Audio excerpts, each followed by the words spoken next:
today. Let the face of the fence made of chain and wire be a story of open spaces, circles of possibility connected by that which is so thin and yet unbreakable. Be the space defined by its opening. Let us be stars, taken from being pinned to our shirt to being flung in the sky. Let us be triangles of vibrant color. Pink for queer, black for lesbians, rainbow for possibilities. Let us be waving flags in the air that allows us to say, I can breathe. Assignment: remember how to believe.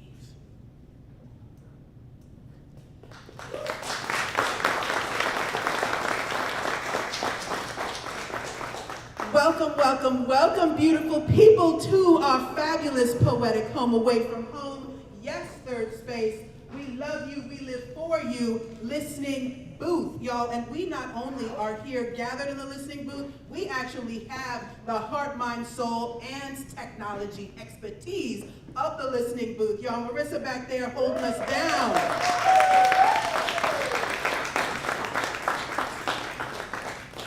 For those of you that I haven't gotten the chance to meet yet, I'm one of your fearless and faithful co-hosts. I'm Carla Christopher, and I am super excited to be with you. The other co-creator and curator of this dynamic space, y'all, Angie Knott in the house. We are your hostesses and cruise directors on this journey tonight, and we are super excited to be here in this community-centered space. Here's the rules. Bring your authentic self and share it fearlessly with those who gather in shared space with you. We ask that you keep your time to 10 minutes. I will interpretive dance you in the back if you get so carried away on the endless waves of the moment that we need to remind you that we are all swimming together in this sea of survival. But you also do not have to use your full 10 minutes. If you have one poem on your spirit to share, please know that's okay. I had to chuckle at how many of you were like, I'm not putting myself in that 10-minute slot. I don't know these people like that yet. Nope, I'm putting myself down in the 5-minute slot. It is up to, but does not need to include. So whether you want to just share one or two pieces, you are more than welcome to. It is an uncensored open mic.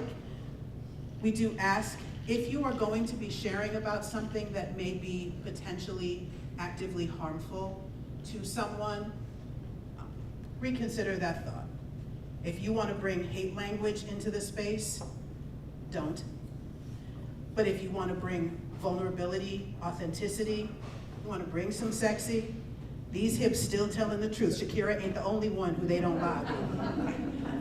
So please know that you are welcome to bring your political, you are welcome to bring your justice-oriented, you're welcome to bring your sensual, you are welcome to bring your vulnerable, bring your authentic self to this mic. What we do ask is that you actually bring yourself to the mic. I shall do a slight demonstration. We call this a gooseneck. That means it moves. It comes to you. As beautiful as the acoustics are in here, we want to be able to hear your words. And we did have some folks mention that some of us have reached that point where we need a little help.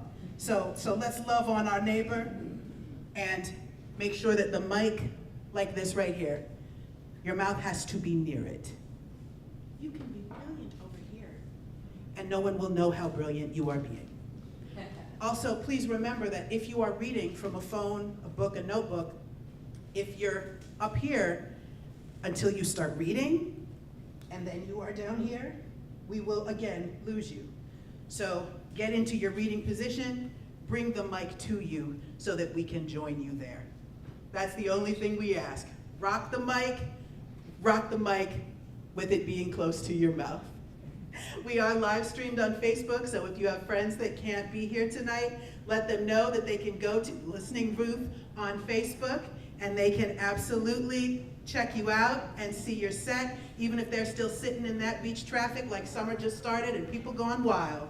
And also, one last thing, we have the ability to do this event for free, only because of the generosity and the commitment to being a nonprofit community space that the Listening Booth has made. The way that they pay to be open for a totally free event is celebrating the fact that poetry goes better with cocktails. So we encourage you to order, to get snacks, to get waters or sodas. If you are not a consumer of the alcohol beverage, that's all good, supporting all levels of consumption, but please consume. Let's keep that real. And if you were not aware, these little QR codes, they go out to the bar. And so you don't have to get up and miss your friend's set.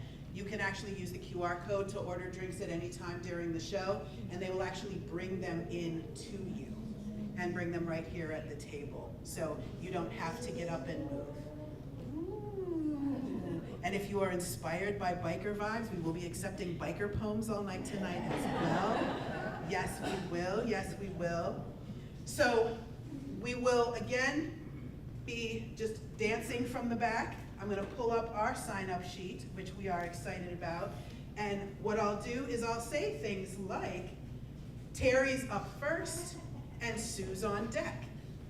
And what that will mean is that Sue is next. So Sue can get herself together and be like, all right, let me bring this out. All right. So I'll let you know when you're on your way up so that you can hop up on the stage and we can keep this rock rolling. Any questions, cares, concerns, or seeking of deeper inspiration? Because that's as much talking as I want to do tonight, unless it's poetic. Got another piece, Carla? Yeah. We keep that as the surprise, but I promise you I love surprises. Okay. So y'all give some love for Terry!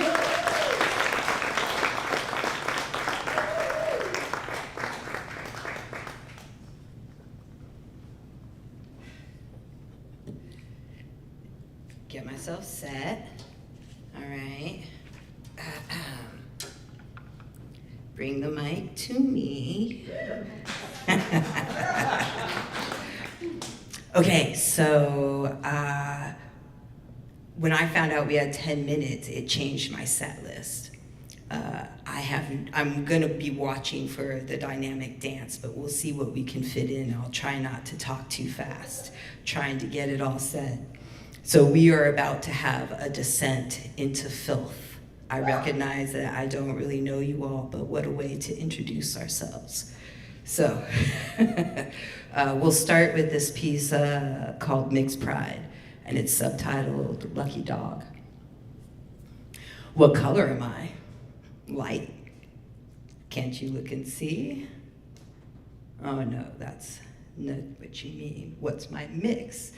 I'm of the multitudes, mulatto if you need. I started out light hair and light-eyed, making my mama ask if I was really that dark angel's child, knowing it could be no other. See, living on the West Coast, I was black with pride, till we moved to the chocolate city where they tried to whiten me with shame. See, I had become what the lightest chips in the cookie, and had new words to learn, like what does honky mean when applied to me? Then I learned red bone versus high yellow, seeming a necessary division at the time. And don't think I didn't get niggered, because my nana's from the South, so Cajun came my way. And thank the Creator for her, because she's one of 11 of every hue.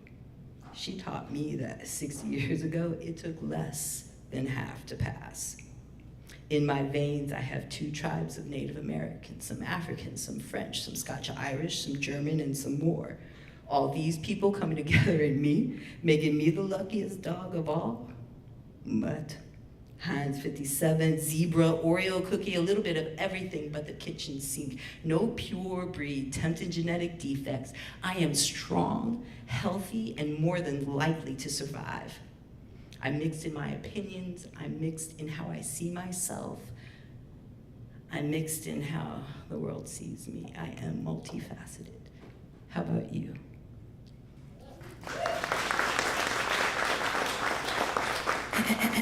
Thank you very much. Okay, this is a fast one. It's called Guilty Pleasures. Guilty pleasures can make me laugh in bed. I can't tell you what it sounds like because I'm helpless to it and ride it like a wave. I can tell you that it is the same laugh I have while riding roller coasters. Thank you. Okay, yes, that slippery slope has become a quick descent. This is a piece called New Toy, and it's subtitled, I Didn't Know It Was Her First. I helped a boyfriend buy a vibrator for his girlfriend. I shopped with an educated eye. I brought back a wand with 4 speeds and 3 pulsating variations. It came with a curved tip and a silicone cover in which you could slip it and receive enhanced sensory pleasure.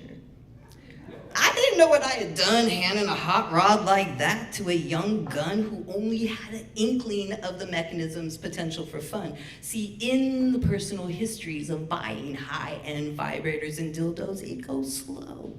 There's some sort of starter kit before you buy a toy that does tricks. I feel like she's learning to drive on a Ferrari.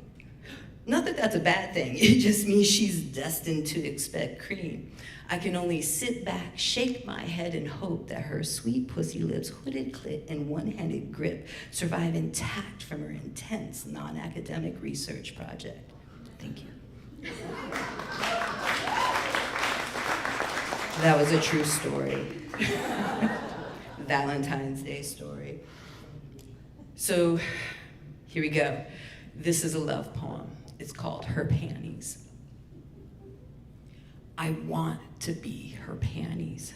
Randomly picked out in the morning, put on with sleepy incomprehension. But I am fully aware as I slide up her legs and I'm pulled up snug around her. I will protect her from the seam in her jeans and the rest of the world. She won't know my color because she just doesn't care in the morning. She won't know it's me at the apex of her thighs holding her punani all day. When she walks, I'll feel her slide against me. And when she's being naughty, listening to her honey coming on her voicemail, I'll be wet from her. In the evening when she strips me away, leaving remnants of our day-long tryst on me, I will cry for the lack of her. Cold and forgotten, I'll lie there along with the other worn day clothes till she takes me away to be clean, so I'll be ready for her again.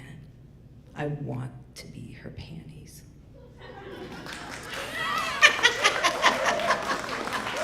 Okay, listen, I haven't been at an open mic for a long time, so, okay. I am letting loose. They said unhinge yourself, so here we go. All right. Spun. Words spill from my honeyed lips, leaving between womanly thighs corresponding drips, remembrances of trips inside, of eyes rolling back, deep passionate sighs, fingers roaming, palms caressing, bodies undressing. Wait. Scratch that and roll back to tops pushed up, bottoms pushed down, clothes shoved to the side to reveal passages to pleasurable highs. Now the sighs and lights dancing behind eyes that began with sipping words from my lips that had you thinking of clips, imagining fingers that dip and slip between hot slick lip, plunging fully into a full knuckle grip that squeezes in a pulsating you ain't going nowhere. A moment of shoulder blades on fire, forearms getting tired, sweat stinging my eyes, grabbing my own wrist to give you some left-handed inspired bliss, making you glad I ain't no quitter. That's what I'm talking about. up here on the mic or without one. Passionate moments where the heart gets spun. Whew, okay. I could do one more? Okay, this is the last one. It'll be very fast. It's called Poetry Fix.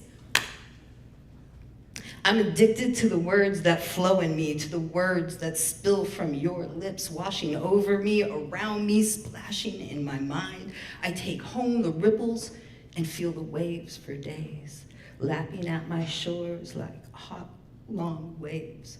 I lay there, savoring the flavors coming at me, because I just got my poetry fix. Thank you. Sue, bring it on, and Ellie, you are on deck. Ellie's on deck. Y'all welcome Sue to the mic.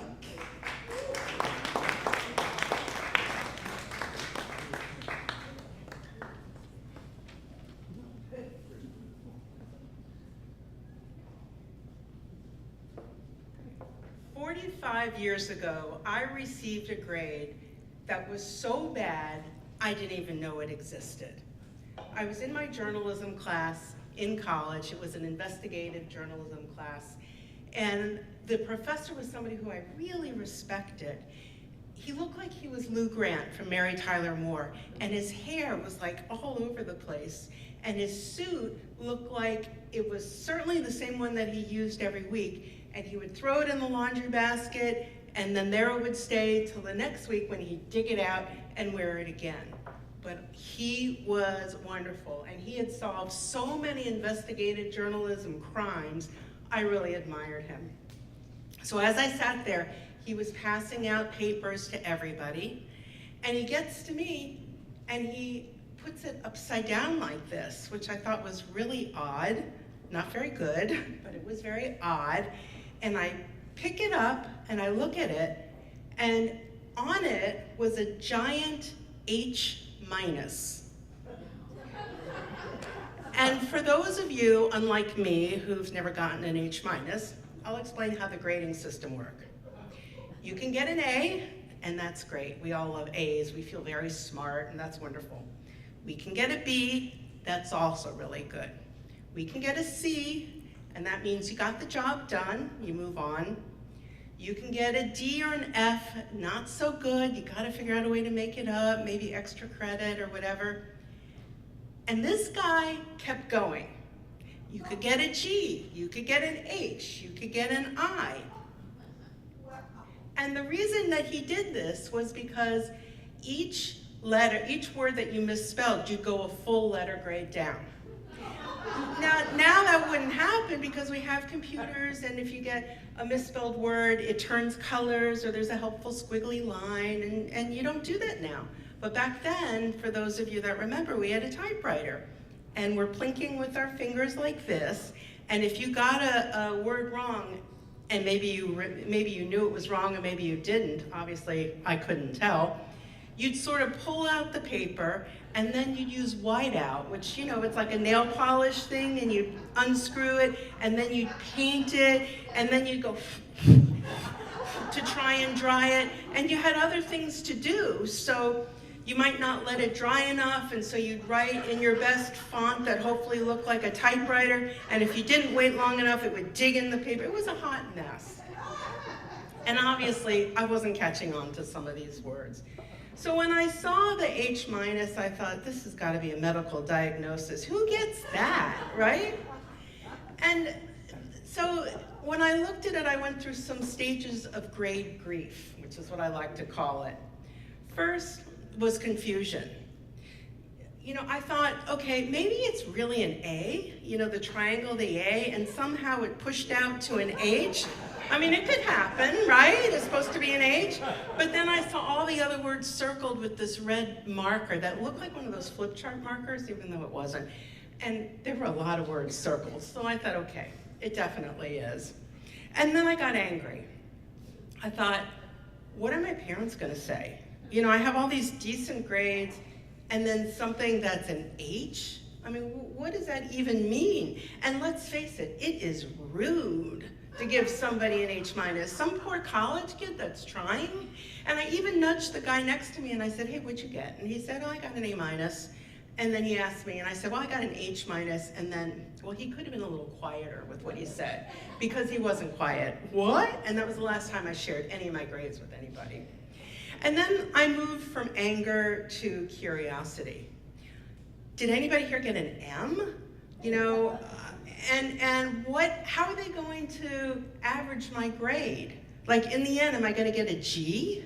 Can it even be put on the transcript that I got a G? I didn't know, but I figured that's not my problem. That's his problem. And then I gradually got to acceptance. And I thought, you know, it's pretty clear I need to learn to spell.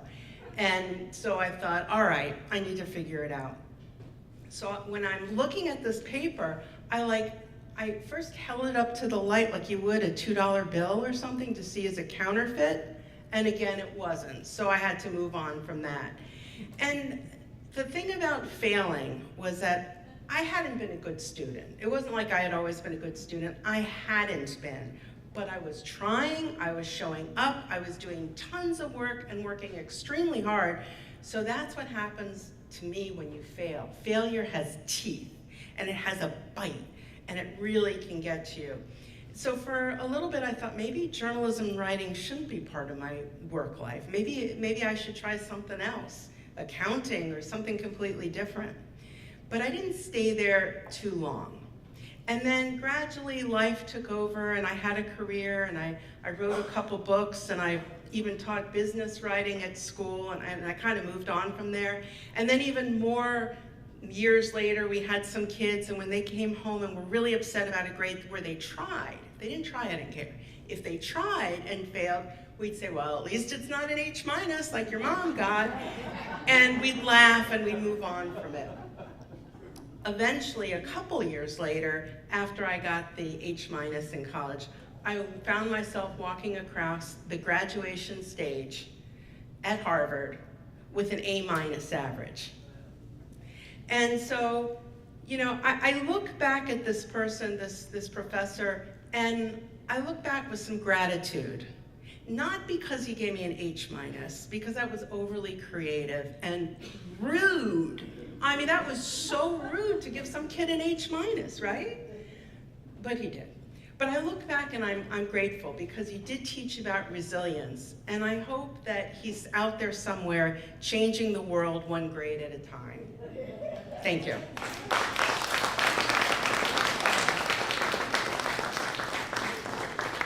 Yes, come through, storytellers. Ellie, come on up to the mic, and Steve Lee, you are on deck.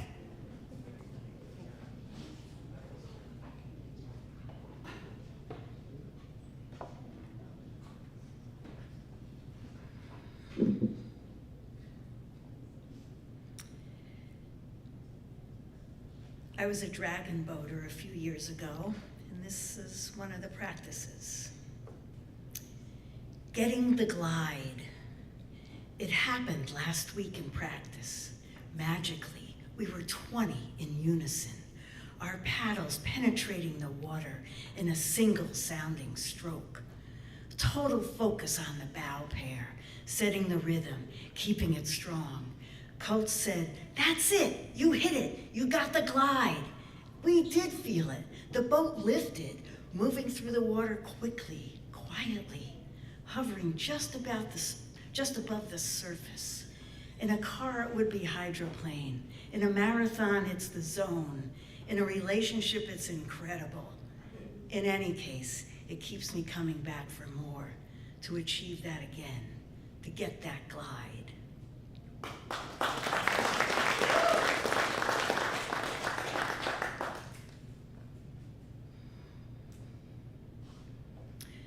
Time for the broken heart.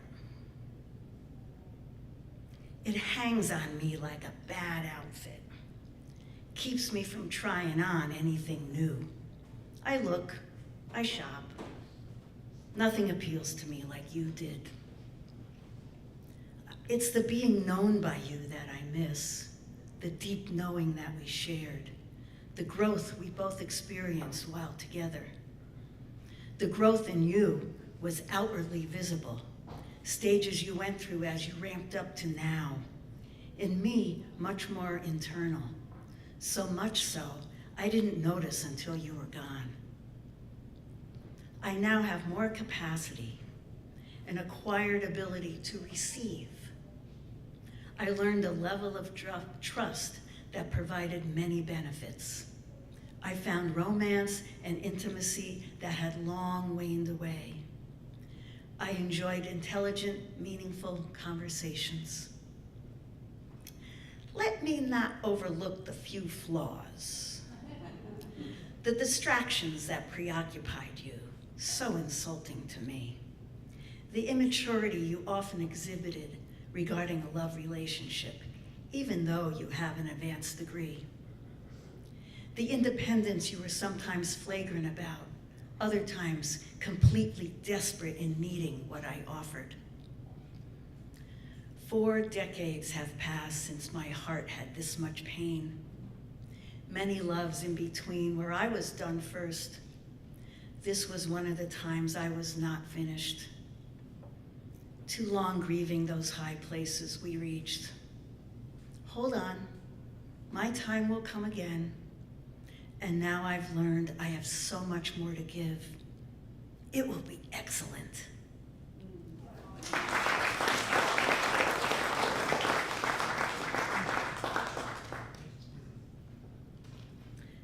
Nine years ago, I had a health dilemma. Lymphomaniac.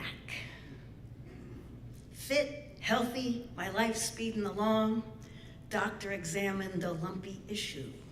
Ultrasound suspicious, something wrong. Next up, a specialist, an ENT. Looked, touched, plucked some tissue. Realized now he knew what it would be. Biopsy results coming in a week. When I heard the news, shocked and could not speak. Cancer growing back beyond my lips. Cancer on tonsil, cancer on my tongue. Lymph nodes catching poisonous drips. Meet physicians with different points of view. Docs with experience. Skilled surgeon young. Robotic surgery is what he will do. Tiny camera, surgical joysticks to carve away the nasty growth. Dig a hole 3 inches should do the trick. Then a thorough dissection on right side of my neck. Pick and poke through a nest of lymph nodes. Surgeon removed 46 of them. What the heck? Stitched up, drugged up, woke up, hello. Neck tube draining, interesting goo. Gaping hole occupies all swallow space, consuming food so hard to do, awkwardly adjusting to slow healing pace. Take extra pills, says the visiting nurse. Expect 2 weeks of excruciating pain, better than riding in back of a hearse. Caregivers bustle, I'm in a dream. Treatments, instructions, advise and explain. I'm getting hooked on homemade egg cream. Friendly fun parade of guests overnight because I am living without a spouse. Netflix watching turns out to be just right. Small bowls, smaller portions, mushy soup, my fave. It's easy to avoid spices, there's none in the house. Gift of Roku TV, my energy is saved. Advil doses checked, drive to town, preparing my own meals must begin, wean off prescription, the food goes down. Fatigue comes daily, protein drink sustains. Almost better for favorite exercise, spin. Short time in office, nap when feeling drained. Good, upbeat outlook, positive point of view, strength return, head fog lifts, better every day. So thankful for all the help from friends like you. My unexpected visitor removed with a fancy knife. I asked for help and got it in every way. And I am so grateful for being able to live this life.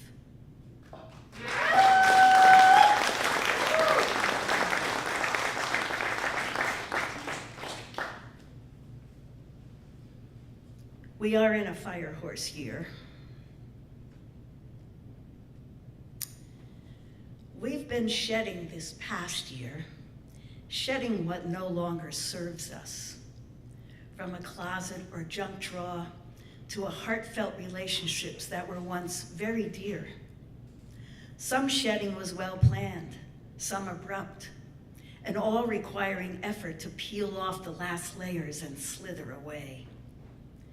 Our own fire horse is waiting, ready for us to mount.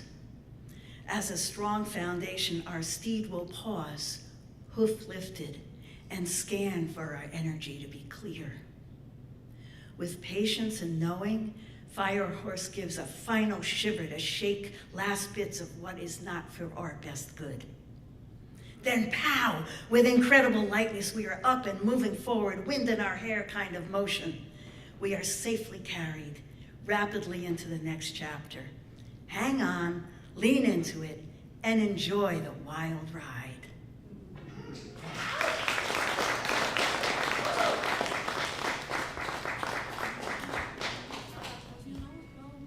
Yo, Ellie, I didn't even know, and I should have. Go ahead, from a fire horse year-born baby. I'm feeling it, y'all. Welcome, Janae is on deck. So Janae, you on deck, but welcome Steve Lee to the mic.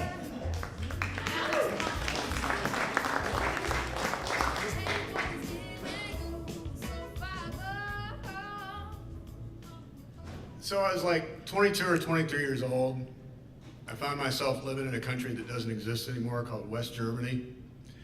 I was in the Army, and I hated it. I hated the Army. I hated the motor pool, hated sweeping stuff, I hated polishing things.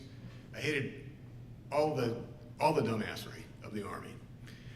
But I loved coming home, because home was where my family was. But that had its own insecurities. And here I was, 22 or 23 years old, thinking that I was failing as a parent. And I was thinking I was failing as a parent because my son, who was 2 or 3 years old, had absolutely no interest in learning how to use the restroom. He was just happy to shit himself right in his diapers, and you know, we could tell he was controlling it and he understood how to do it. And it's like, can't you go on the big boy pot? And really he couldn't. It was abstract, because everybody who could demonstrate this to him was like 3 times his size, and he just couldn't figure out how that would work. And I was really insecure about this, and I went to this like Army counselor, this thing called Army Community Service, and you know, you're in the Army, and you're like, I was really junior, and again, really didn't like it, and it always broke, so you're always like going and asking for some kind of help from Army Community Service. And on this occasion, I'm asking Army Community Service, like, what's wrong with my son? He's resistant to potty training. And this nice elderly-ish lady who ran the office and was counseling said, well, you know, he'll do it when he's ready, and you know, he'll probably, peer pressure will probably have something to do with it. And I said, well, what do you mean peer pressure? It's like, well, if he knows like if he sees other little boys, he'll be fine. So we took that in, and one Friday night we were having a family meal. I think we were eating pizza that we had ordered out, and it was just happy fun time. And I had just moved into this apartment, and one of the great things about being in the Army in Germany was that the real estate was better than the real estate around Army bases around in the United States. And previously, I'd been stationed at this place called Fort Polk, Louisiana. And you know this Cyclospora thing that's going around? Okay, I've had it. And I had it from drinking water in Fort Polk, Louisiana. It was awful. So moving to the Federal Republic of Germany and living in these brand new houses that every one of them looked like an IKEA showroom, it was wonderful. That part was great. So we're sitting there eating dinner, and Chuck, my son, says, I need to go to the bathroom. Now, he said it the way a 2.5 or 3-year-old would say this, but he says, I need to go to the bathroom. And we thought, oh, finally, it's come. We're just let him do it. And this nice Army Community Service lady's words are echoing, just like, do it, let him do it on its own time. He's gonna be fine. It's all been demonstrated to him. He knows all the accoutrements of pooping and peeing. He's gonna be fine. So he gets up, and I look over at my wife, and it's like, okay, let's see how he does. And we hear things. We hear toilet paper coming off a spool. We hear a toilet flush. We hear a sink run. We hear a toilet flush again. We hear more toilet paper come off a roll. And maybe 10 or 15 minutes go by, and it's like, let's let him go. Let's let him be. Let's just let him do his thing. And another 5 minutes go by, so I couldn't take it. So I said, Chuck, are you all right? He says, yeah, I'm fine. And he comes out, and he's butt naked. But he is smeared from head to toe with poop. And there's little poopy footprints going back into our IKEA bathroom, and it was like all white. Like all the walls were white, glossy white tile, and there's this like wonderful floor that you thought was marble until you saw a little kid like fall into it, and you realize it's very cushy, and it was very easy to clean. And this very fancy toilet where the tank was built into the wall, but it was this, beautiful IKEA-esque porcelain protrudence sticking out of the wall. And I go into that bathroom, and I follow his little poopy footprints, and there are poopy hand and footprints on every square inch of this bathroom. And he says, I'll clean it up, I just need a paper towel. Like, a paper towel. And I remember how he said, paper towel, I need paper towel. Like, dude, you're gonna need more than a paper towel. And he tried to go, and he made a great try at it. And not long after that, he started hanging out with neighborhood kids. My wife had gotten a job, and he would be basically go over to the neighbors' kids, and that was the trick. It was peer pressure that made him finally kind of see the light, and he became very good at it, as it happens. And he's 40 years old now. He works in the tech industry. I've met his bosses, his significant others. They all say he poops like a champ. Thank you.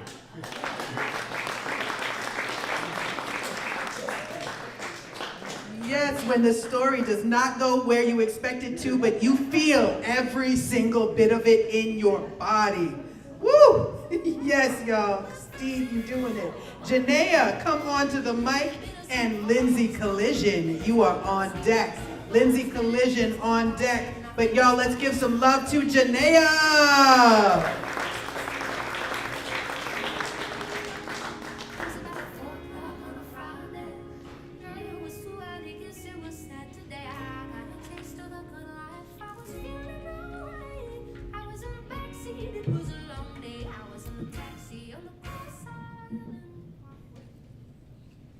How's everybody doing? I want to give it up for the talent here today. It's just been amazing. So already, right on everybody.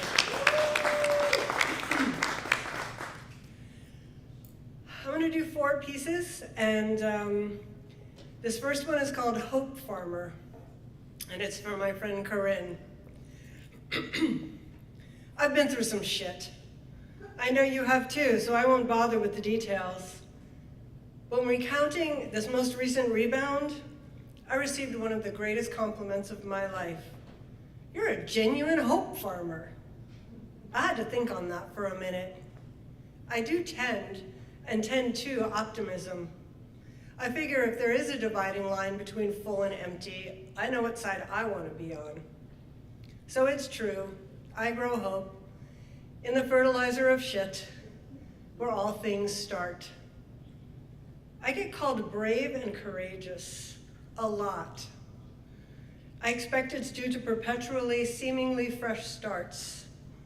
Although I am no longer fresh, haven't been for a serious minute. I do begin again and again.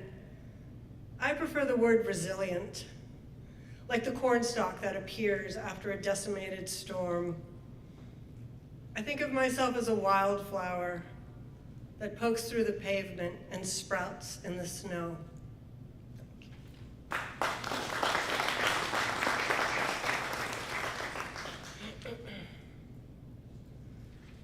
to read. This one is called Pride and Prejudice. I'm part of the Poetry Free Rights group, and it's really cool. You should check it out Mondays at 3 at the Lewis Library. I have some compatriots here. This was from a prompt, yes? This is from a prompt that was based on a poem by a woman named Ada Limon, and it was called A New National Anthem. And since it's still July, this is my contribution to this insanity that we're living through. National anthems are tough for me. I love symbolism, but not symbols of federal pride. Anyone's, anywhere. My father, a World War II veteran, hated war. He said they were all fought over religion. My God's better than your God. Every patriotic paean holds a not-so-veiled reference to divinity. God save the Queen, God bless America, native land protected by God, and all the other tributes and pledges to all the other kinds of gods.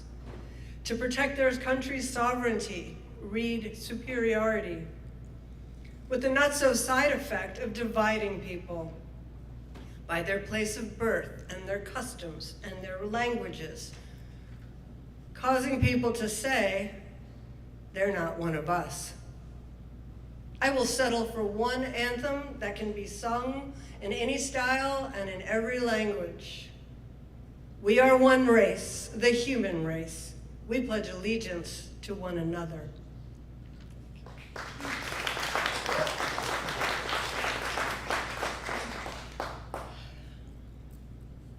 This one is called An Ordinary Heartbreak. Heart utterly shattered, leaves no shrapnel on the ground. Home reduced to rubble, still the house stands. Family gone forever, nonetheless walk the earth. This is the riddle of an ordinary heartbreak. Evidence everywhere of the remorseless reduction of vibrant life to its most intimate and inert components. Fragile fragments of skin and bone, hosting remains of hijab and talit, are bespeckled in a Pollock-like splatter. That is not cadmium red. Where do we lay our grief on this comparative sacred ground? I'm sorry for your loss. It doesn't come with a qualifying adjective. A void is always empty, and gravity exerts equal pull on us all.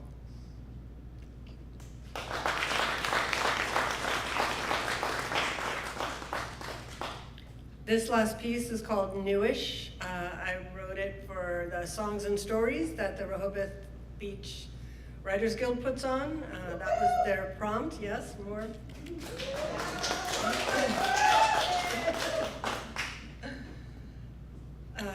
Okay. After any exhilarating experience, I can't help but seek to relive that first bite, lip, sick, kiss. As an artist, I do the same, seeking the unbridled exuberance of my original great idea made manifest. A fool's errand, to be sure. Lightning never strikes twice in the same place. But when it comes to stuff, I'm not drawn to the shiny, pristine, unused, unlived, untouched. I prefer the worn and weathered. A low wooden table with circular stains has accompanied my mother for decades. Handcrafted ceramic mugs with colorful glazes, warming coffee and tea, sat beside elegant glassware, brimming with wine and whiskey. Witnesses who eavesdropped on difficult and tender conversations, punctuated with contagious belly laughs. When preparing to move, she considered giving it away. I was relieved when she couldn't part with that surface, inscribed with our history. Memories live in the strained grain. Recently, she casually mentioned that she had done so. My heart sank. I couldn't imagine visiting her with an imposter by the sofa. Would I be able to add myself, or would this table be made of glass? Traces of tears and tales so easily wiped away. I was afraid to ask, understanding this is her way of being in a newly founded present, without the visible echoes of the past. My thoughts turned to that oak table, novel to its owner and in its new setting. What stories will imprint themselves upon those existing ones? Now, in my own nascent life, I too chose to leave behind objects of association. No longer Sisyphus trying to create thrilling firsts. I am savoring the unique nature of each moment, sweet and not. Proudly displaying my hard-won battle scars and laugh lines, I wonder, what spaces have I yet to inhabit? What life has yet to imprint itself upon me? Thank you.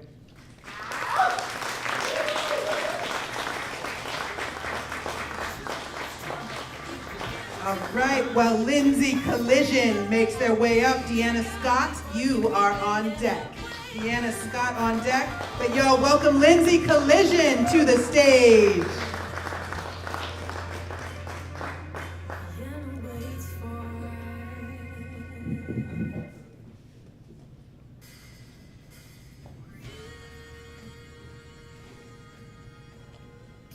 The first piece I'm going to be reading is a piece that I entered for a contest on a short story about a time that you never gave up, and this story was included in a book called Unseal Your Grit. So this is a story about a time I never gave up. It's called My Feet Hitting the Ground. The year was 1996. Even though the weather was beautiful, and there was a certain peace in the air, my nerves were on overload. My heart began racing the minute I decided to try out for my high school cross-country team. This is the real kicker. I had never ran in my life, not one day. I had transferred to St. Vincent Pallotti High School from Laurel High School. I wanted to be part of a team. More than that, I wanted to make new friends. My dad ran cross country in high school and was really good at it. Secretly, I also had a mission to follow in my dad's footsteps. The voices in my head were playing devil's advocate, saying, "You can't do this. You have never run long distances. You're going to pass out." Every negative thought was going through my head as my feet hit the ground. My heart began racing faster as soon as we lined up to start our 5-mile run. I began to run, trying to zone every negative thought out. As team members passed me, I began to ask myself why I was putting myself through this embarrassment. At this point, my stomach was cramping, my legs were sore, and I felt like my body was going to go limp any minute. Next, I began to dry heave. Oh no, I hope no one saw that, I thought to myself as I threw up in the corner. At this point, I just wanted to quit, but then something came over me. My internal high said, "You got this." I came to this challenging course to prove something. Running is more mental than physical, right? First, I'm going to make this team. Next, I'm going to win at least one medal for the season. And last, I'm going to gain self-confidence, so doubting my own ability is not the first thing that comes to my mind. Even though I wanted to give up more than once that day, I didn't. I went on that season to win multiple ribbons, medals, and even the Coach's Award. This all came out of a teenage young lady who had never run more than a mile before making the team. Running has stayed part of my family and my life. I am excited to be a Girls on the Run coach for 3rd to 5th grader girls for 3 years now. My coaching style is a lot like my coach style back in high school. I coach to build up the girls' self-esteem, strengthen their endurance, prepare them for a 5K, and above all, teach them a team is like a family. Teams succeed together. I love to inspire my own daughter to believe in herself as well. She is in her second year as a cross-country runner. These core beliefs of teamwork, confidence building, hard work ethics, and unity would have never came if I gave up on that sunny day in 1996.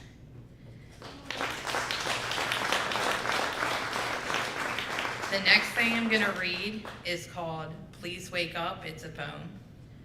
World, open your eyes, one trauma after another. Hear the painful cries, the voices from our sisters and brothers. We cannot just stand by. Humanity is steadily falling. A million reasons can explain why everyday heroes' deaths are appalling. We should not live in fear. Children should not live in negativity. Everyday life should not be impossible to bear. Our children's safety should be imperative. We can try to shut it out, then the news will remind us. There is no denying doubt. This world is not what it once was.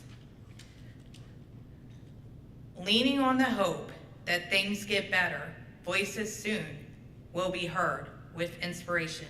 Longing that respect will again matter, kindness will be the root of each conversation.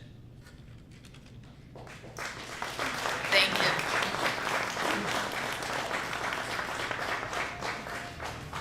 Y'all, can I just say shout out, because we were not sure if it was gonna work doing a combination storytelling and poetic open mic.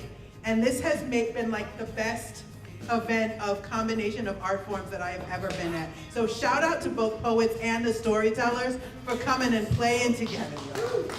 Yes, y'all. Yes. And welcome to the mic, our fabulous, get up there, get it right, Deanna Scott. And Angie, my fearless, fabulous co-host, you are on deck. So y'all, while Angie's on deck, welcome Deanna Scott. Woo! I was going to do a couple pieces, but because of the drinks, we're going to do one. You can change your mind. Okay. I don't think so, but we're going to try. What if he is not real? Who? You know, God. Yes, I would not be too surprised. Really? Yes, really. What about that thing you do? What?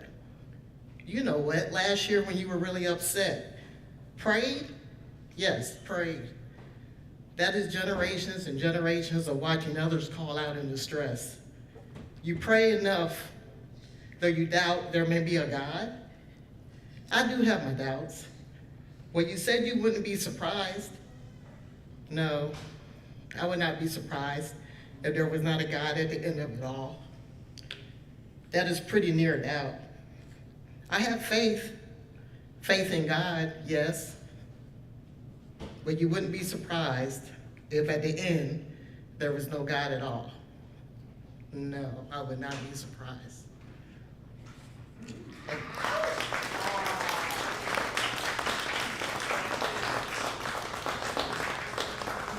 Go ahead, just tease him with the word. You gotta come back next month, you wanna hear more. That's what I'm talking about. Y'all, welcome to the stage, our fearless and fabulous co-host. Y'all, Angie Knott to the stage.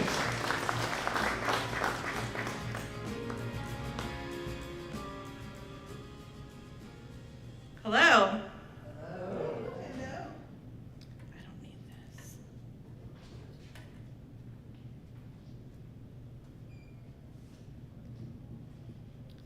Nicotine. How did it happen? I'm not a child or rebel teenager under the thumb of parental units. Did I outgrow that identity, or do I cling to it subconsciously? The questions flow freely, a cascade of ideas, a bombardment of who am I? I am mature, responsible, professional at work, but I'm emotionally stunted from smoking cigarettes in teenage angst.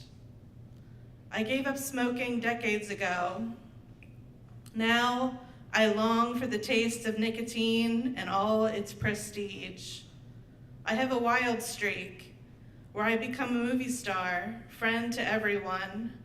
I am like fiberglass, creating microscopic channels direct to your bloodstream, short-lived as euphoria, and forgotten tomorrow.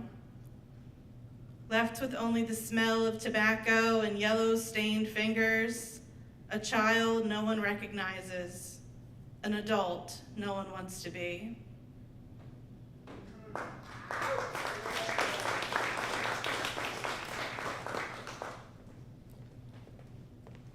From Pennsylvania to Delaware dirt. I'm a native to Pennsylvania. We've been coming to Delaware and Maryland for many years for family vacations with my in-laws. They introduced me to sand and saltwater taffy. There are no beaches where I'm from, just the mountainous Appalachian trails and endless coal mines.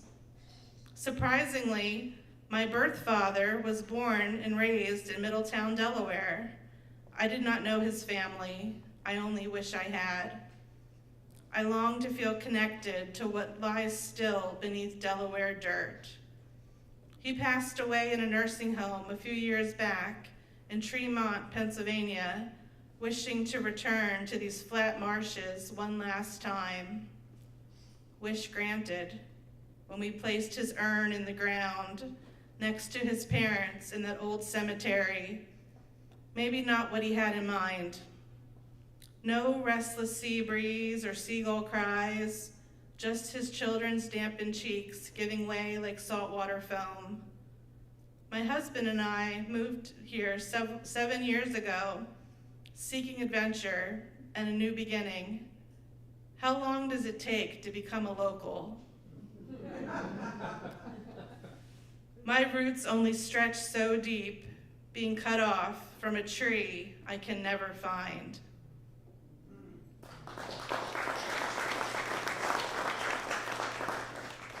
Okay, I have two more. Enough is enough.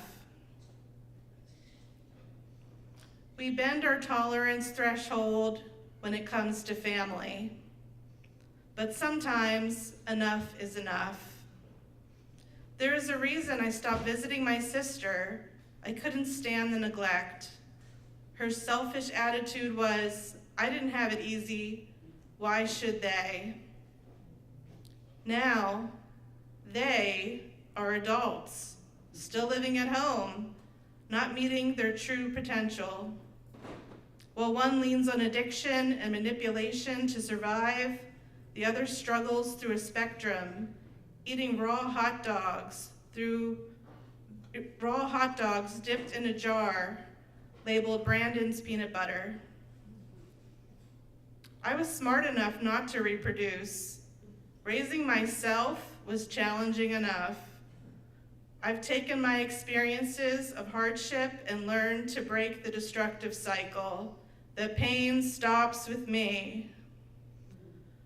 Unfortunately, coming from the same womb is all we have in common. Another overrated fantasy that blood brings you together. I now have a say in what kind of life I want to have, just like you do. But I'm saying enough is enough. I'll love you from a distance, where time consumes us all.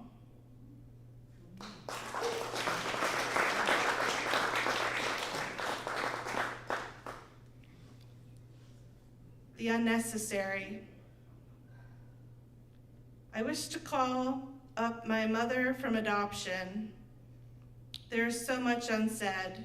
She is so far away, both in location and emotion. But I was the one adopted. It's like the Price is Right show, and she guessed my price. She got to take me home, another unwanted trinket. I was a child with so many needs. Obviously, her biggest regret. She never calls me. She leaves it all on my shoulders. Do I do her a favor by not calling, and myself, as she can never be motherly? She is superficial as the intake nurse in urgent care, collecting information as if it's part of her job. I will continue to hold back, distracting myself from the unnecessary. I will tell myself I am worthy of love, just not hers. I was always damaged. It is up to me to fix me. I am always picking at the wounds, but she is not part of recovery. But telling you is. Thank you.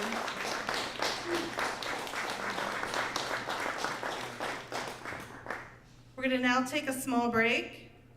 So everybody's welcome to use the bathrooms, get a drink, get a snack, socialize, and we'll be back in 10 minutes.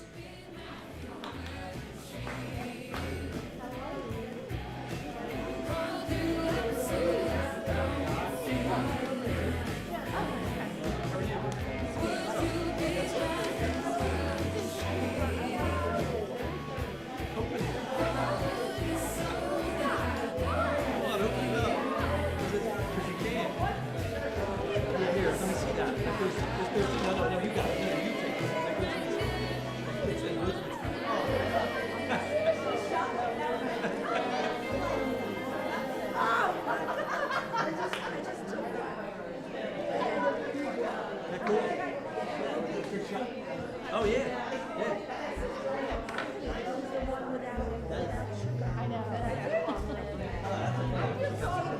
I'm nursing a bad back. What's up now? And we were going to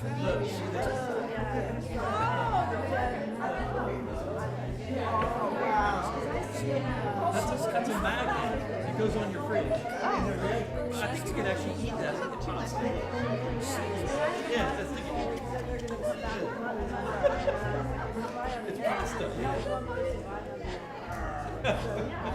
Yeah, it's real pasta. having our meeting at 10, so I can come back at 11. Oh man.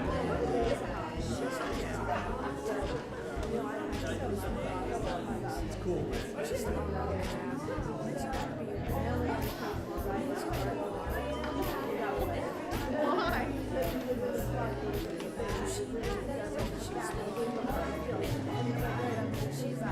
It's like Trader Joe's. Like walked out of the car.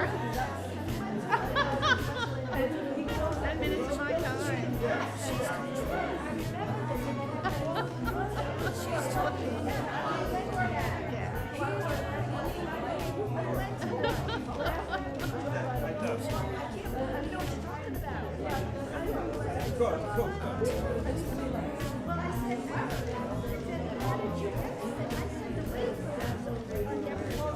Yeah, yeah. That's my approach. I'm not going to be like, hey, come. And make I'm just sit there.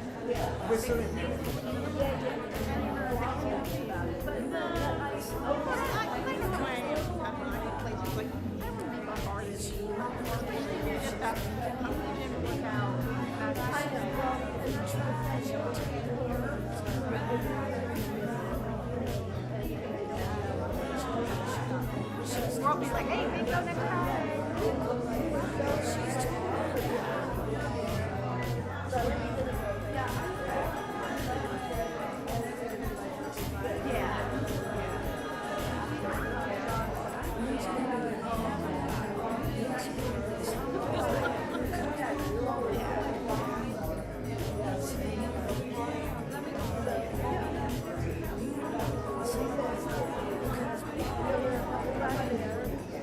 Okay.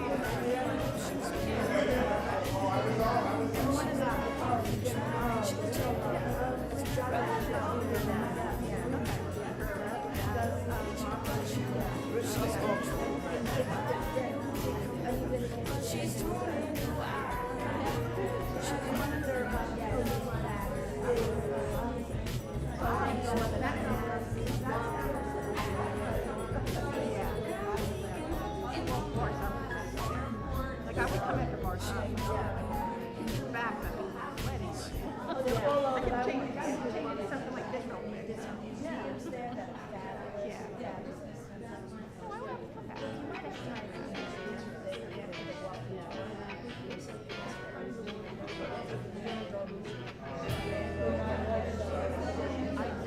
That's why I wanted to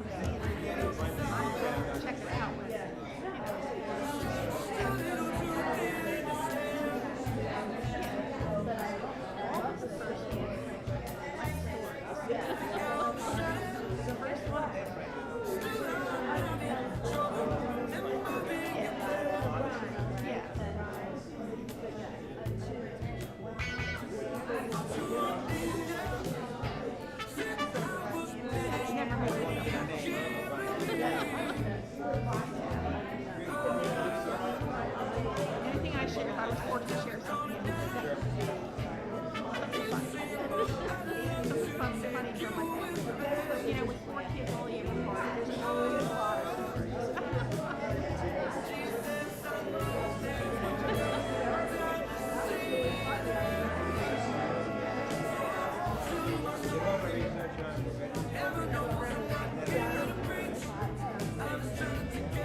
everybody. Who's ready for some more poetry? I can't hear you.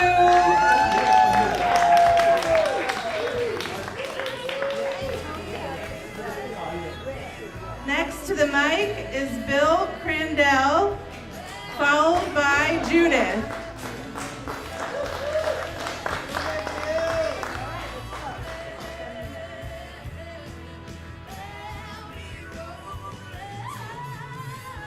Can you hear me?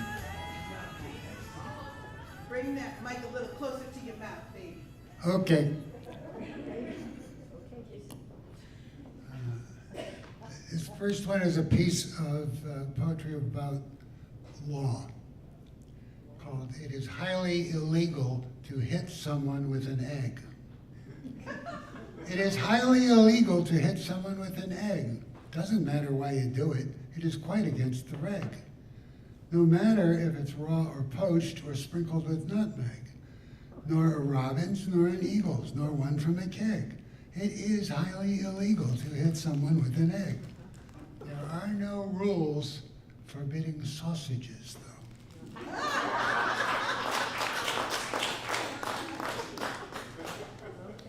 And this one came straight out of my dissertation, and it was just as useful for that. It's called "What I Learned at the Electoral College."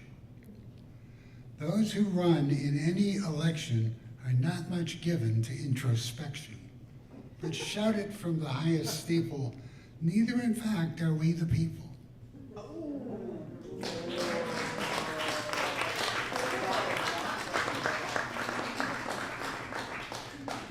Yeah, Bill. Next, Judith.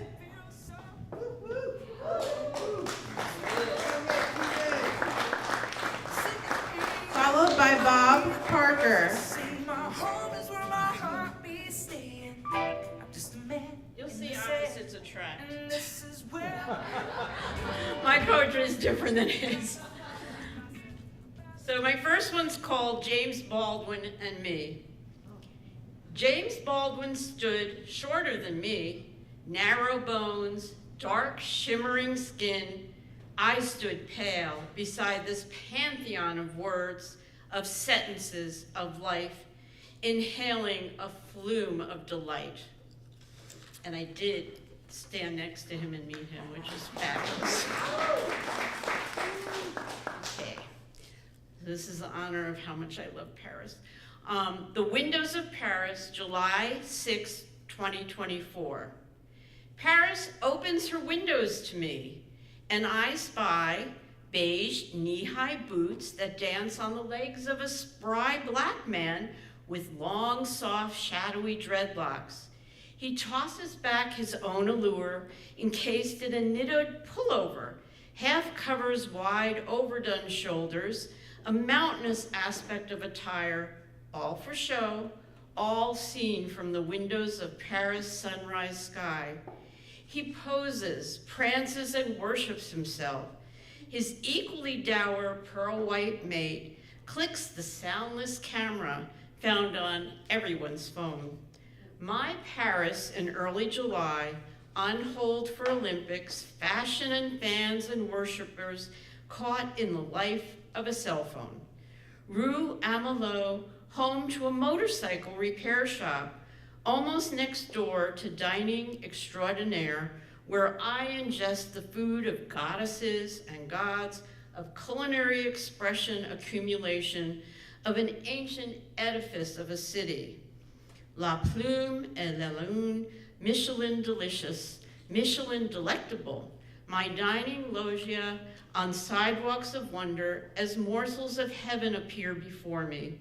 Paris through the windows of my aquamarine eyes, Paris immortalized, Paris decorated with cerise, lavender, chartreuse, fleur, you nibble as they flourish on your tongue. Un marveleux dîner for 120 euros, seated Pasha style on a multi-pillowed wooden divan positioned outside along windswept street. Music gushes along cracks of the ages, Wine flows through arteries of youth to the heart, only to exit through the veins of old age. From across the street, separating few decades from many, I am privy to the scene of cell phone youth frolicking about their backdrop, the absurd Japanese toy art exhibiting dreams of hysteria. The dancing youth exist across the Paris street. I do not cross. Rather, I sip French wine, eat homemade tiny square marshmallows, lounge with age as an excuse, crank my neck to peer, to peek, to peep through the windows of Paris.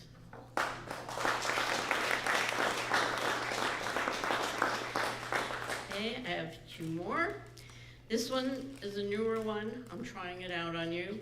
It's called The Bar of Life. Amidst shades of alcohol contained within amber, russet, brown burnished bottles, endless voices soaked into stained mahogany, truths, untruths, dramas, 5'1" bosoming silver gold, ponytailed owner bartender Annette smiles and listens and smiles for 11 years. Townspeople of South Somewhere, Indiana, frequent her bar, guzzle, sip, swallow, rose, lavender, absinthe, green, aqua, blue elixirs. Annette, with a churlish smile, dispenses her life bankrolled on a Saturday night. On a Sunday night, Annette's tresses cascading over one shoulder, barely controlled by a black velvet scrunchie, tapped a heavy greenish gold beer stein, announced to her patrons, "You all believe in the power of the drink, but not in the stories. I'll start with mine. My man Jeb's wife at church all the livelong day, not in his bed, not in his kitchen, not in his heart, and she won't let her godly ties to him be forgotten, forgiven for money or love.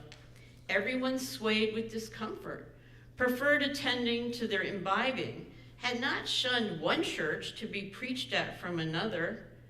Clothed in snake-patterned men's cowboy boots, snapped up shirt, Annette prattled on, delivering her truths held in for all 11 years of her bar's existence. The amber, tangerine, cobalt, pearlized bottles on this here shelves have stories to tell, bursting out along the meandering river of your lives. Artie, you loosened your tongue and told me about the man Mitch you met in the linen closet.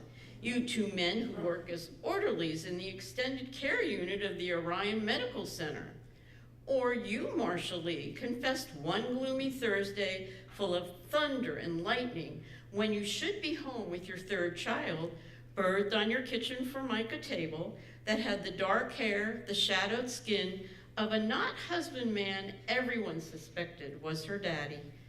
Your husband, Ethan, believed you or said he did 'cause he came in here after the birthing, and he told me he liked dressing in your cobalt blue lace panties, stuffing your bras and parading before the mirror when you were out with the dark stranger who fathered the dark stranger girl. We all have questions for loved ones and God, but answers to all your deceptions, Annette declared as she sat her round-meloned ass on the edge of the green pool table, tight in jeans, tight in words usually, yet overflowing this eve. Her customers that confession night, assorted faces, purses, money, interest, and heights, looked at Annette for the answer, an answer. The answer, my neighbors, fast and plain, is in these bottles, just waiting for a generous pour from moi.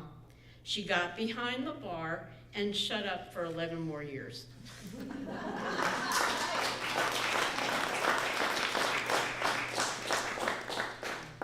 And my last one's called Alice in Broken Land.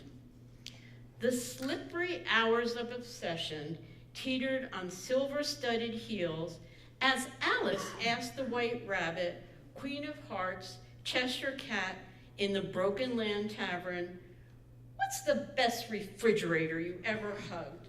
Should you smash a slanted mirror? If you heard a tango, would you dance with me?" Deserted, bitter, bereft, this broken thing called Alice didn't know she was divorced until her narcissistic mother Beatrice phoned from Boca Raton land to declare Alice wore the mantle of gay divorcee and could cohabitate with the rest of them in Florida.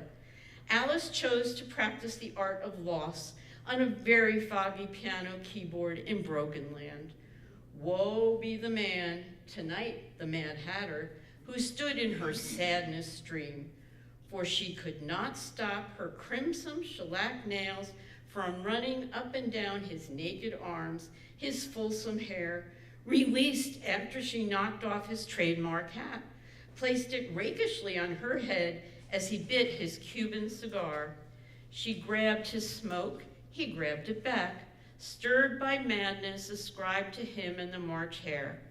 Alice cracked too, tea parties be damned, as she tried to hatch the hat beneath her petticoat, as everyone in the tavern witnessed her withered life still beating, the single piano note of a lone woman foretold, hugging a Frigidaire. Thank you. Yeah, give it a hand for Judith. Yes, we did. Next on the mic is Bob Parker from the Lewis Fire Department. And after Lewis, after Bob is Sue Hammond.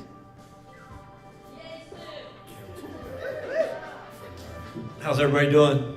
All right. Don't give me a mic, really. I want to make a toast to Carla and her group here of talented folks. Thank you. This is the first time here. We love it. It's great. This black box, we love you. This black box is perfect, and that's what people need for an outlet everywhere you go, right? So take every day as you can. I also like to say thank you to Midway and the folks there. They're a talented group there as well. Miguel and the folks there and the trainers. It's not just a gym, it's family. And you can see by the people who come here, okay? We love you, Midway Happy Hour. Hey, yay.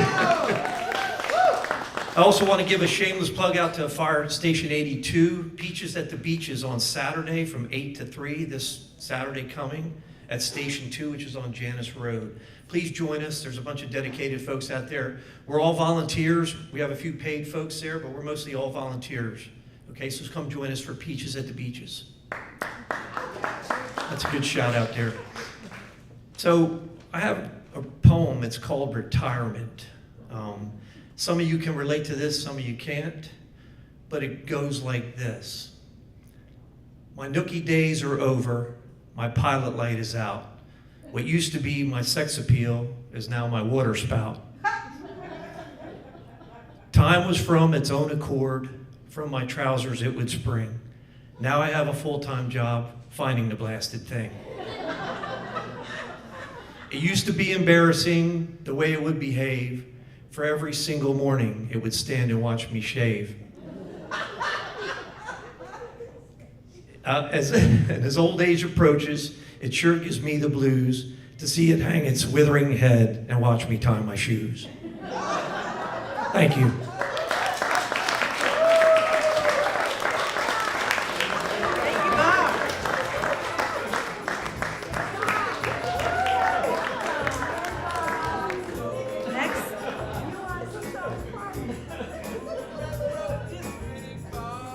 Next to the mic is Sue Hammond.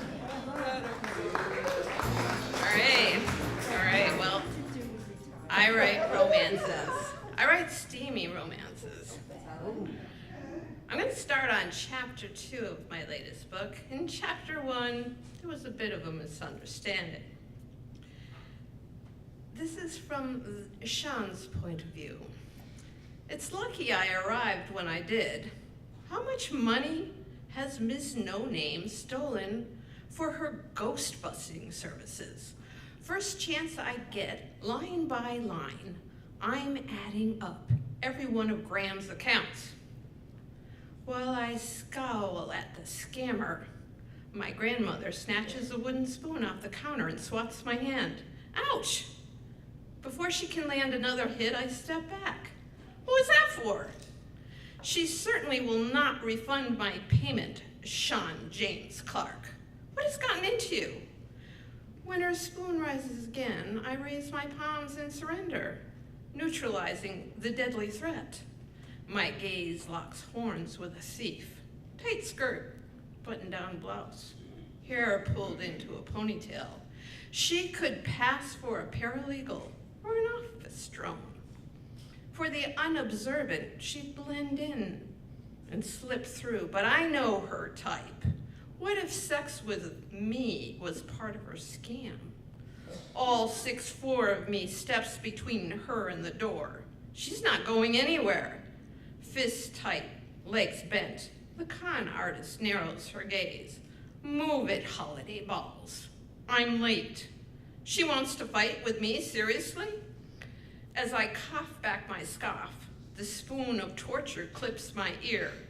Cripes, Graham, stop. Ducking, I follow the grifter into hall, grab her shoulder, then whisper, you won't get away with this. I can't believe we hooked up, douche. She jerks free, hips seductive as she heads for the elevator. Before the door slides completely shut, she flips me off. Go ahead, Angel. I know where you live. First, I need to deal with Grams. I haven't noticed any signs of dementia, but I haven't been back long enough. That's on me. I need to spend more time here, eyes on what matters. When I return to the apartment, the weapon has morphed into a pointer. Sit. Yes, ma'am. Elbows on the table, I ease down while Grams opens the dishwasher and takes out a container of brownies. You ought to apologize to the girl. What am I, 12? Not likely, I mutter. Maybe I should talk to her doctor. Head shaking back and forth, she breathes out a lengthy sigh. I know this has been a difficult time for you, Sean. God knows working at that sleazy dance club cannot be easy. But you're not like them. You can rise to a higher standard. You could be so much more than a bouncer if you'd only apply yourself. The disappointment hits harder than her spoon ever did. In a few months, I'll be done. A last push, a final mission. The irony doesn't escape me. That sounds exactly like a gambler, or worse, how my father speaks of his investments. Yeah, I'll talk to her. She glares at me under weed-swollen lips. You screwed up. Say you're sorry and mean it. Grumbling, I snatch my coat. Someone will apologize. Sure as hell it won't be me. I'll see you soon, by the way. No more edibles. They're fine, dear. Medicinal. Right. Holding back an eye roll, I add marijuana to the ever-growing list of future discussions. Her cat hisses on top of the fridge the moment I reach for the door handle. Et tu, TJ? Tossing my old butter treat, I stomp out. 6 strides, 3 flights of stairs later, I raise my hand to knock. Before knuckles hit the wood, the door flies open. Out barrels Miss No Name, shoulder checking me as she passes. Hey, slow down! Shouting, I race after her. At the end of the hall, she jabs the death traps button, daring me to follow her into the turn of the Century elevator. No thanks. I race downstairs, tail her to the sidewalk, then snap open my umbrella. After the March wind flips the cheap nylon inside out, I chuck it in the corner trash bin. By the time I arrive at the bar, where we first crossed paths, I'm soaked and shivering. She sits next to the same someone as before, cousin or sister, I can't remember. Not twins, but family. Are they working together to scam their elderly neighbors? Over their heads, green, non-denominational holiday balls and paper shamrocks hang from the recycled Christmas garland. Stomping over the plank floor, I hold out my palm. Give me the check, and I won't press charges. Go away. The thief swivels her stool to face the taps. Do I need a wooden spoon? Hands on the back of her seat, I force her to face me. Eye to eye, I lean in. There's no such thing as ghosts. Duh. Her face skews as if sniffing dog shit.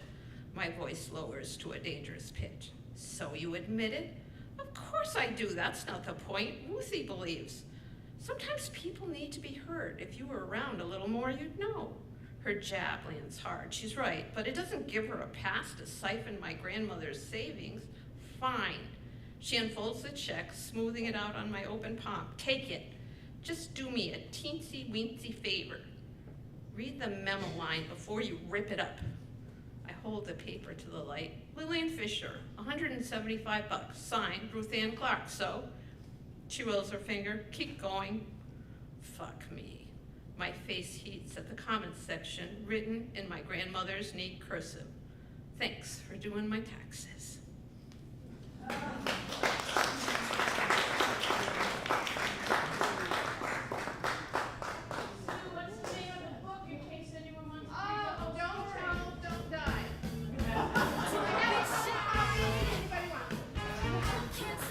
And our last performance will be by our very own Carla Christopher.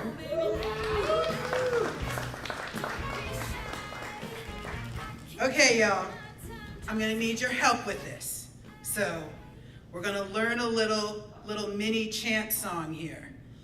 How many of y'all went to, and I'm not getting political here because I just don't have that kind of energy to even watch the news anymore.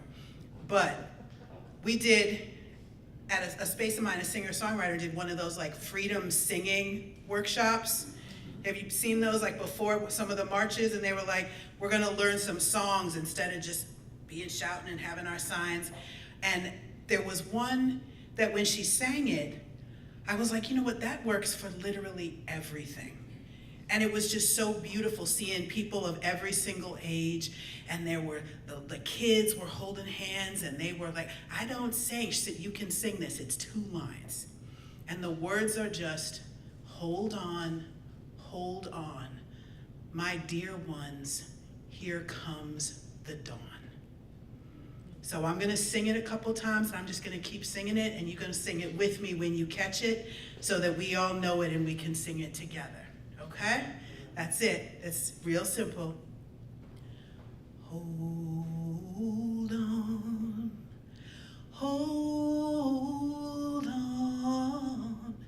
my dear ones, here comes the dawn.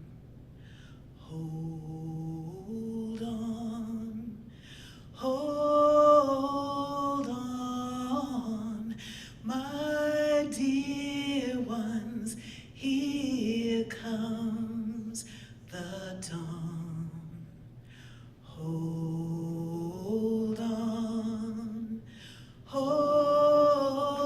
on, my dear ones, here comes the dawn. Keep going. Hold on,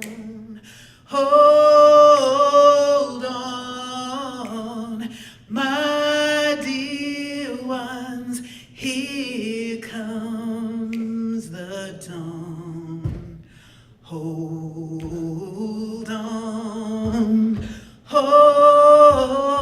on, my dear ones, here comes the dawn. One more time now. Hold on,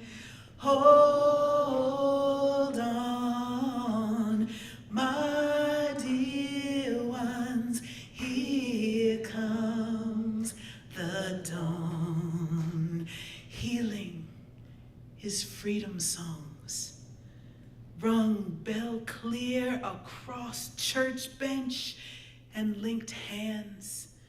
Temple strands of people across spirituality becoming united in one thing, their shared humanity.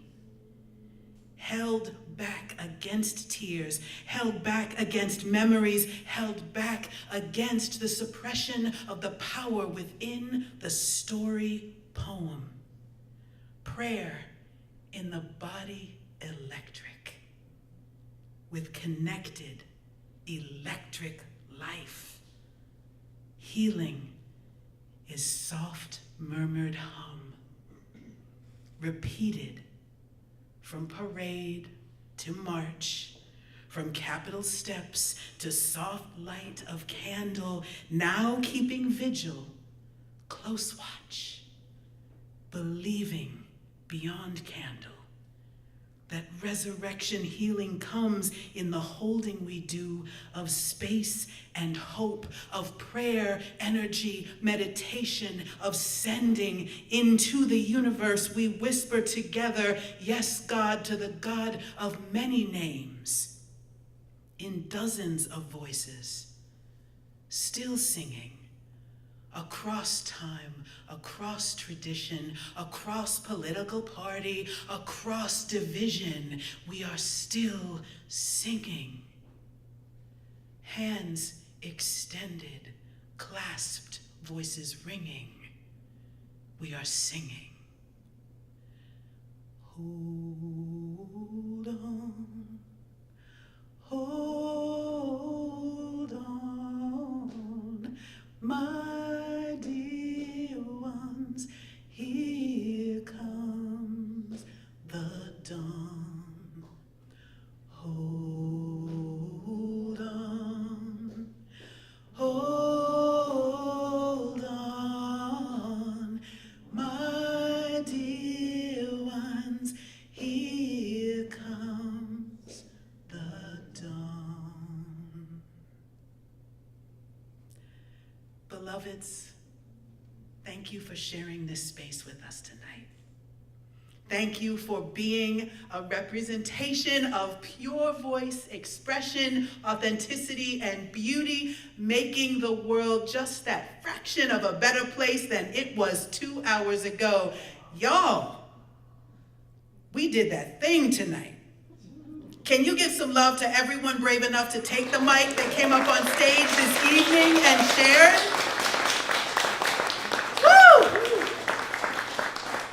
And y'all, I would be hugely remiss. I cannot let us walk out of here without saying once again, thank you so much to the entire incredible listening booth team. I hope you shared love to your bartender, and let's share our love to Marissa. There's even a tip box back there to donate to help the space. We are so grateful for the space they hold tonight. We are super grateful for our fabulous special guest teams that have come through this evening. And we really, really would love to see you back. If you came tonight and you didn't read, that's completely cool, because we are here to share free vibes. However, we are also here to share free mic time. And we will be back again August 20th. Same time, same place, third Thursday, here for you and for our community. So bring a friend, bring a piece, comedy, storytelling, poetry, performance poetry, spoken word. You want to bring your hand drum, you want to bring something along with you to accompany your spoken word, poetry, or movement. The space is for us, so we get to decide what's in it. That's how this works.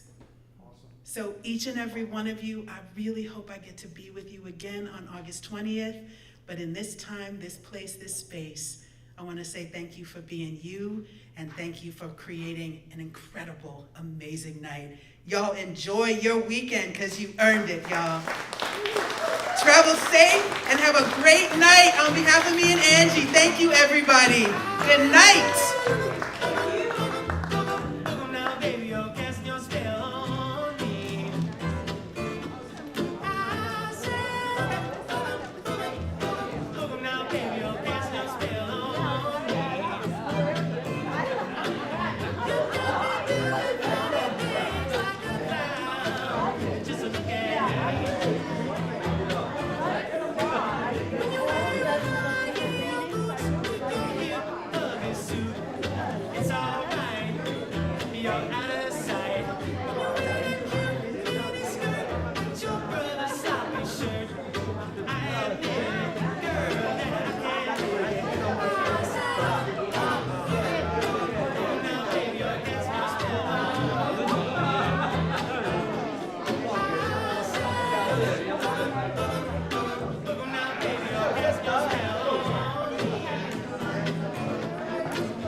much too slow?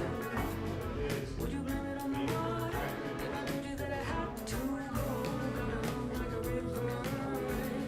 You're moving much too slow.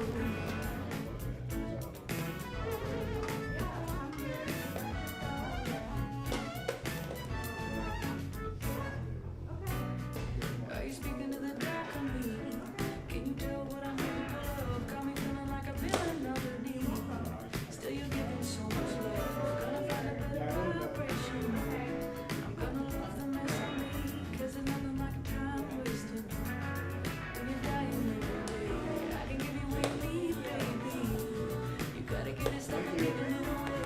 So good. So I'm like, people. If I told you that I had to go, gotta run like a river. You're moving much too slow. Would you blame it on the water? If I told you that I had to go, gotta run like a river. You're moving much too slow. Overboard, underwhelmed. Can't stop thinking about yourself. What's the point if there's no one else that can give what you want, baby? You gotta give it, stop it, give it, stop it, giving it away.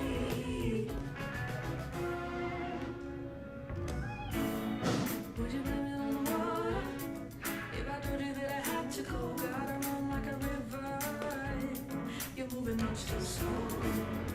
Would you blame it on the water? If I told you that I had to go, gotta run like a river.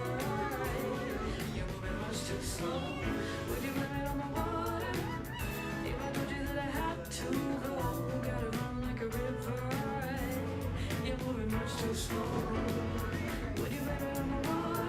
If I told you that I had to go, gotta run like a river. You're moving much too slow. Would you blame it on the water?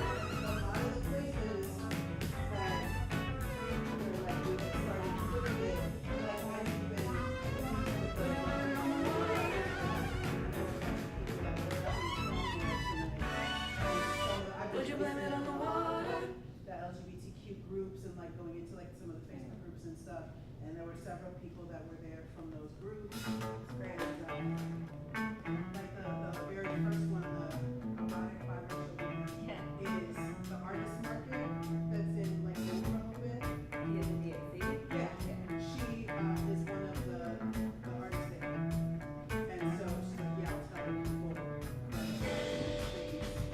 Like I'll tell my other neighbors in the spot, and like, okay, cool.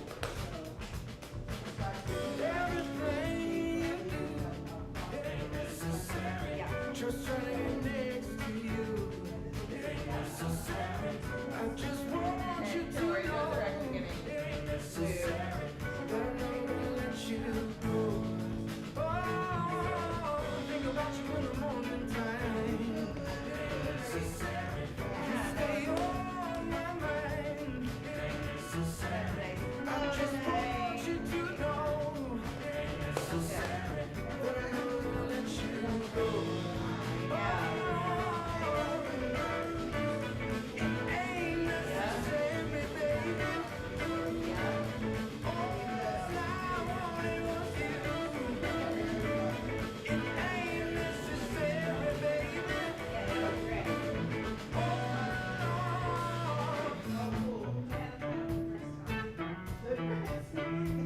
Excellent husband voice. No, I was looking at flashlight.